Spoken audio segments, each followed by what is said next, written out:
Uma boa noite a todos.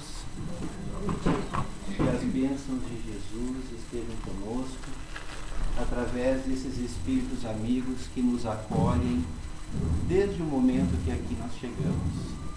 Que possamos conduzir o estudo dessa noite em clima de paz, em clima de harmonia e de entendimento. Nós trouxemos como reflexão para a noite de hoje o tema família. Esse tema, nós poderíamos pegar muitos caminhos para abordá-lo. Nós vamos iniciar falando do capítulo 14, honrai vosso pai e vossa mãe, da família corporal, os laços corporais que todos nós temos, e os laços espirituais que também todos nós temos.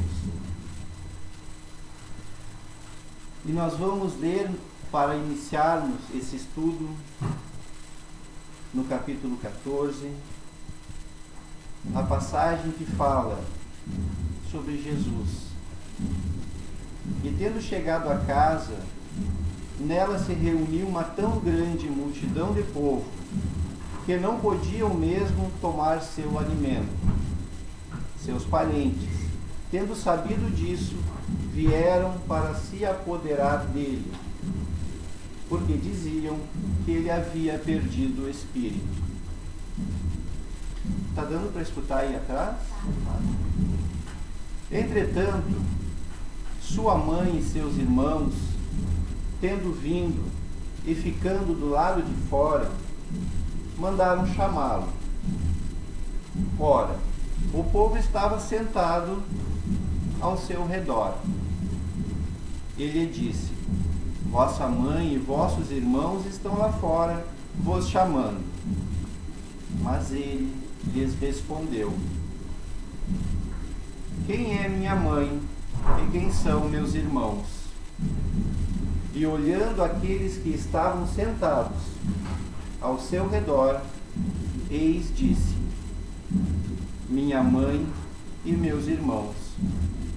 Porque todo aquele que faz a vontade de Deus, este é meu irmão, minha irmã e minha mãe. Este é o item 5 do capítulo 14. E com essa passagem, um dos ensinamentos que Jesus nos deixa é que nós temos duas famílias. Enquanto encarnados, nós temos a nossa família consanguínea, a família corporal. Todos nós temos a nossa. Mas a nossa verdadeira família, ela é maior. E nós, na família corporal, somos convidados a aprender aquilo que Jesus veio exemplificar na terra, que é o amor. Então nós somos convidados em pequenos grupos a nos entreajudar, a nos auxiliarmos mutuamente, para que um dia, como Jesus, possamos estender esse amor a toda a humanidade, porque o Pai é um e todos nós somos irmãos. Então aqui, quando Jesus diz: estes são a minha família, ele não estava negando a outros, mas estava chamando a atenção para que nós pudéssemos ver a importância de nós reconhecermos a vontade do Pai nas nossas vidas. Uma vez que nós aqui reunidos, espíritos encarnados, nós temos uma origem.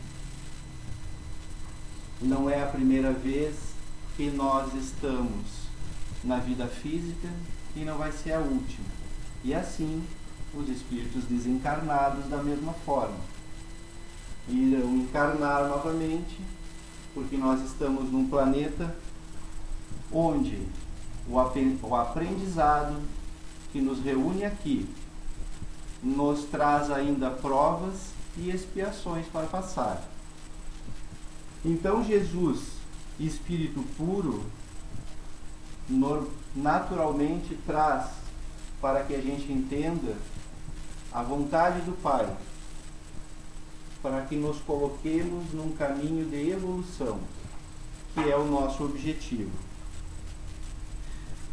No Evangelho, então, mais adiante diz que os verdadeiros laços de família não são, pois, o da consanguinidade, mas os da simpatia e da comunhão de pensamentos, que unem os espíritos antes, durante e após a encarnação.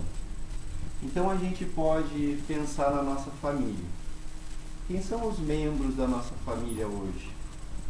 Como é que nós nos relacionamos no nosso lar, no nosso trabalho, com os nossos vizinhos? Cada um desses espíritos que hoje nós nos relacionamos são espíritos imortais. Eles vêm de outras experiências, vêm com outros aprendizados, têm os seus objetivos mais específicos, e eles, junto conosco, temos um objetivo em comum. O casamento, ou a união estável de dois seres, ele traz uma evolução, um ponto muito importante, onde dois espíritos se unem e começam a formação de uma família.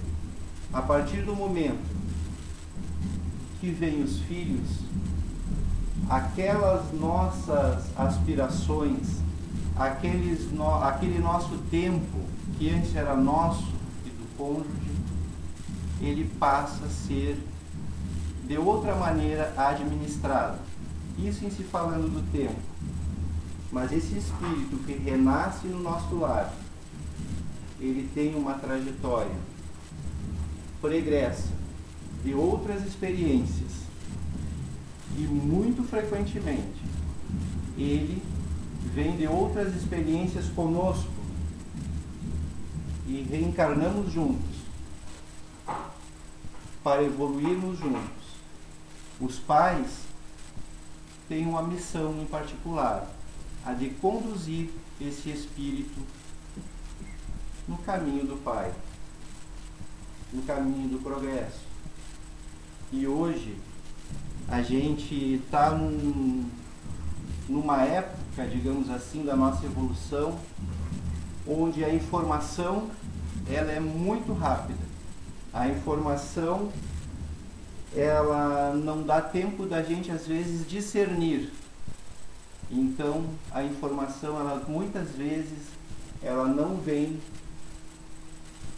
com coerência, ela vem deturpada e ela influencia dentro do nosso lar diretamente, porque às vezes tem 3, 4, 5 pessoas dentro de um lar. Um está na internet, um está na TV, um está no jornal, outro está no celular. Nós só estamos no lar material, mas e o lar espiritual? Nós sabemos que a infância é um período muito importante, tanto a ciência diz isso, e a doutrina espírita explica com maior profundidade que a infância ela é a parte da existência no corpo onde a criança recebe influências, ela recebe exemplos e que ficam gravados, e eles se tornam automáticos, se tornam inconscientes muitas vezes. E a gente vê, quando a gente começa a observar, depois que cresce um pouco e tem filho. O filho às vezes pede uma coisa, a gente nem ouve e responde. É a resposta que a gente ouviu quando era criança. E a gente não percebe que o que aquela resposta que nós recebemos quando éramos crianças fez conosco. Como é que ela influenciou a nossa vida? Como é que nós nos posicionamos diante do mundo com aquilo que nós recebemos? Porque a lei é de progresso. O objetivo é a perfeição. E uma vez que nós recebemos dos nossos pais uma educação, nós não devemos criticar, julgar, mas sim analisar. Porque diante de uma evolução que vem sendo construída, cada um de nós vai dar o que pode. Cada um de nós vai aprender com aqueles que convivem. E hoje a gente vê que é mais fácil um filho ter 20, 30, 40 jogos e se entreter, entre aspas, do que a gente sentar com ele e conversar. Ou assistir o desenho que ele assiste. Porque às vezes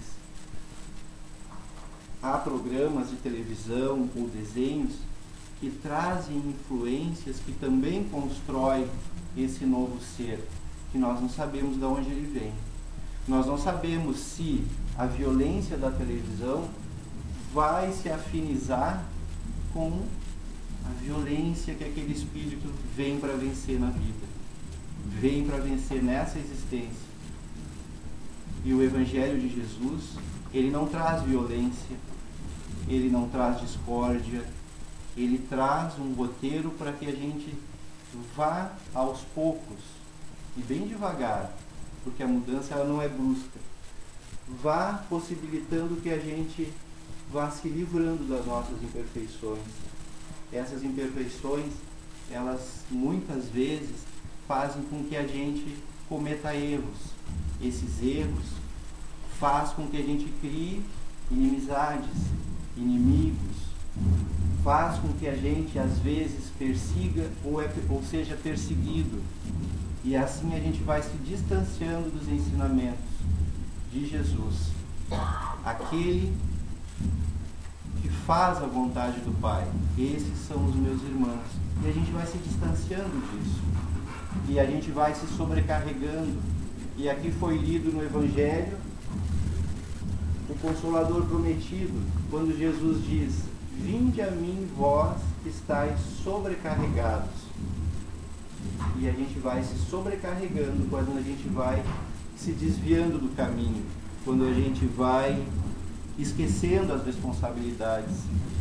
Porque a família, a doutrina espírita, através das obras básicas, de exemplos inúmeros das obras de André Luiz e de outros espíritos, deixa bem claro, não é o acaso. Não é o acaso. Não é por acaso que a gente tem o nosso cônjuge, o nosso pai, a nossa mãe. A gente queria ter a mãe que nem a vizinha, né? E às vezes aquela mãe pode até ter sido a nossa mãe antes. Deus colocou ela ali pertinho, né? Pra gente de vez em quando ir lá, conversar um pouquinho, a gente é acolhido, se sente tão bem. Mas a gente tem que se dar bem então com aqueles que a gente ainda não conseguiu, para que a gente possa evoluir junto. Então a família, ela é exata para nós, é aquilo que a gente precisa, é aquilo que a gente necessita. A gente fala muito de merecimento, né? Mas a gente tem muita necessidade ainda. A gente precisa aprender a perdoar.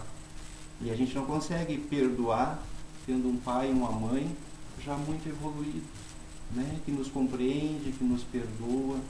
Talvez a gente já tenha tido e acumulou tanta ingratidão que a gente precisa passar um pouco por uma dificuldade para que a gente possa criar mais harmonia, mais entendimento, porque o perdão ele não é simplesmente eu te perdoo e esqueci. Não é esquecer, porque às vezes a gente esquece mesmo, né? Se envolve com outras coisas, tem um emprego novo, vem uma namorada, vem um filho, vem um casamento, vem qualquer novidade, a gente esquece. Mas quando a gente lembra, o que mexe dentro da gente?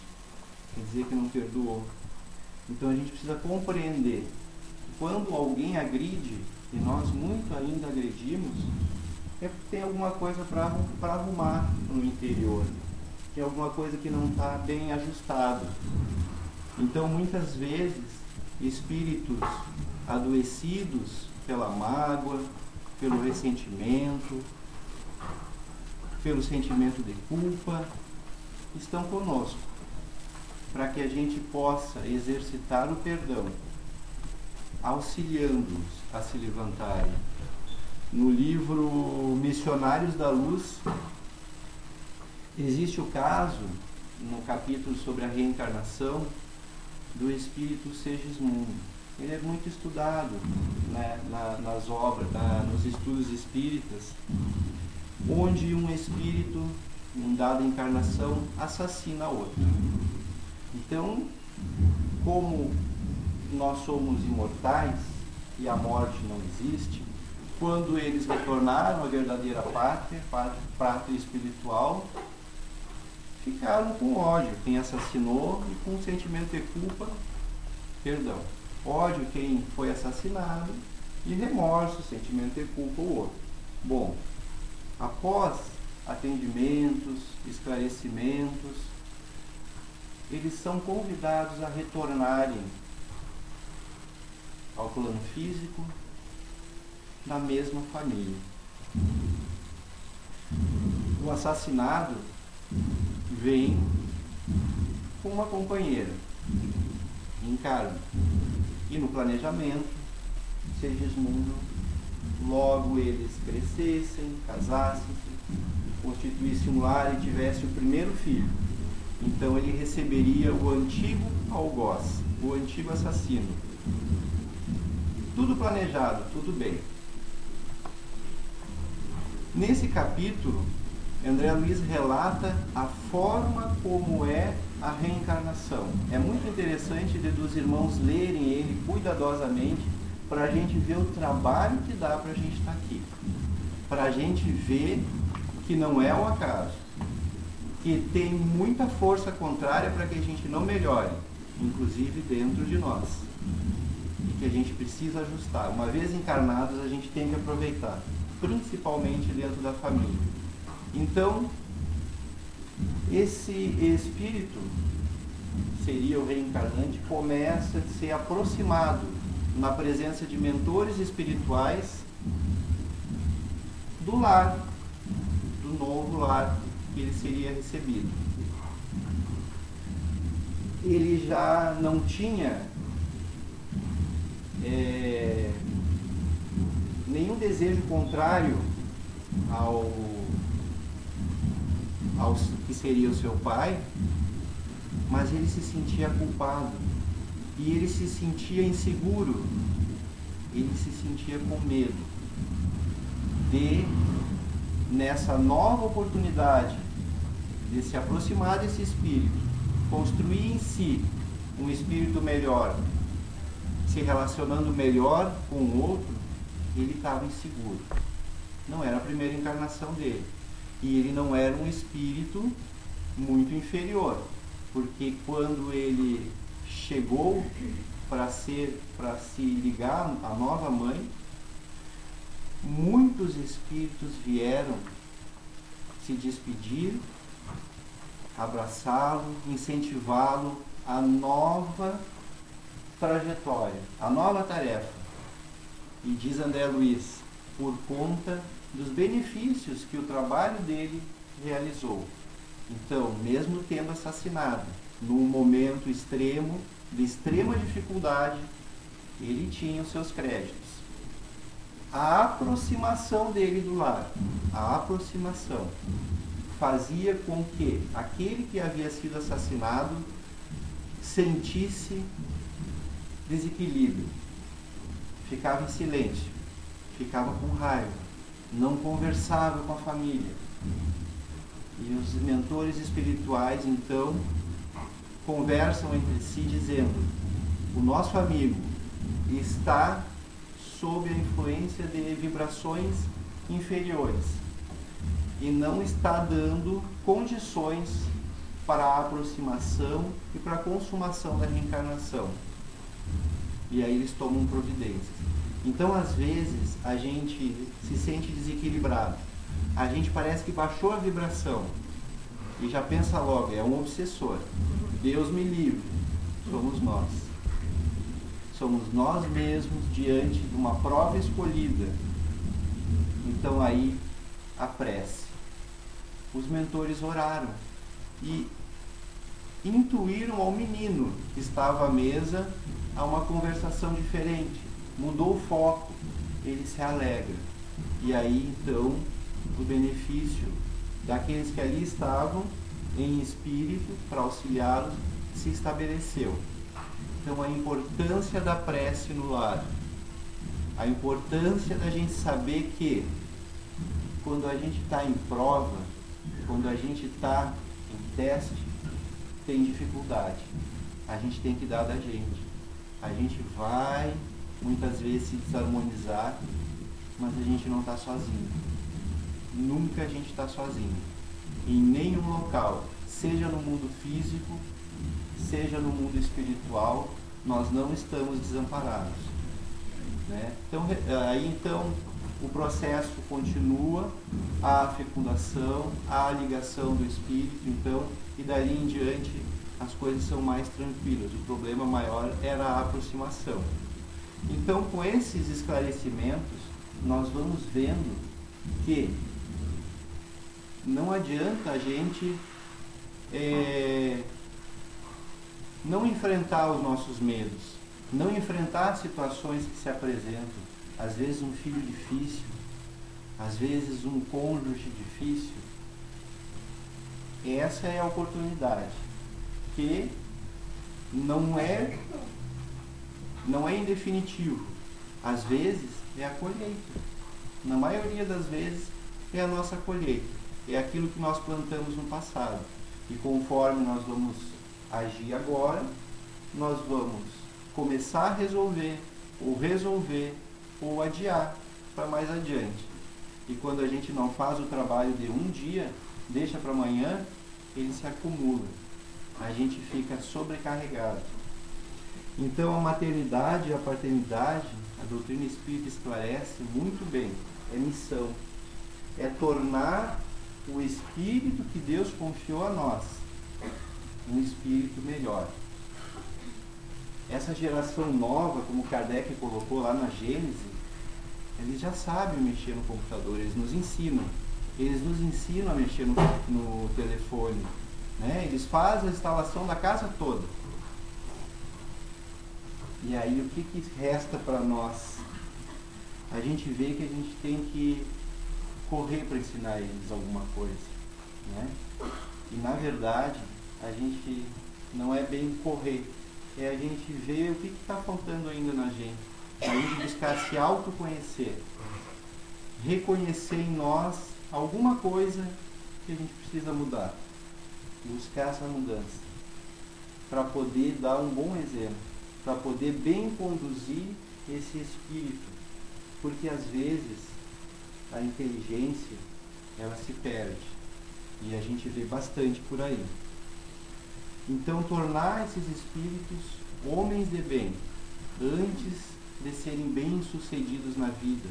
Porque às vezes um espírito reencarna para exercitar uma virtude. Ele é muito inteligente. Se deixar, ele dá palestra sobre medicina, sobre engenharia no mundo inteiro. Mas e o que ele vai fazer com isso? Então, às vezes, tem espíritos que a gente vê o pai, a mãe se lamentar, mas esse guri não dá para o estudo, parece que ele não vai para frente. E é realmente, a trajetória dele às vezes é para ser mais humilde, é para trabalhar num emprego que vá trazer o sustento dele, que ele precise redirecionar a sua atenção para o espírito que ele é, e não só para os bens materiais. Joana de Ângeles diz que quem não consegue a capacidade de amar aqueles com os quais convive, mais dificilmente poderá amar aqueles outros que não conhece. Então nós nos reunimos ali realmente para construir. A gente sabe que o amor, como exemplificou Jesus, é algo que é um objetivo que a gente tem e que a gente pode já desde hoje ir construindo ele nas coisas simples. Às vezes a gente está louco para ver o jogo, mas é bem naquela hora que a criança quer mostrar alguma coisa que fez na escola. E aí normalmente a frase que vem, mas tem que ser agora, justo na hora do meu jogo. É difícil inverter. É difícil a gente deixar o nosso interesse em favor do interesse do outro, mesmo sendo um filho, mesmo sendo a esposa. Às vezes a gente está no lar e tem uma louça suja. A primeira coisa é reclamar. Não lavaram a louça. Mas eu não podia lavar? Eu não podia contribuir? Os nossos filhos, conforme a idade, eles já têm algumas tarefas que podem e devem realizar no lar. Porque o trabalho é uma lei que desenvolve a inteligência.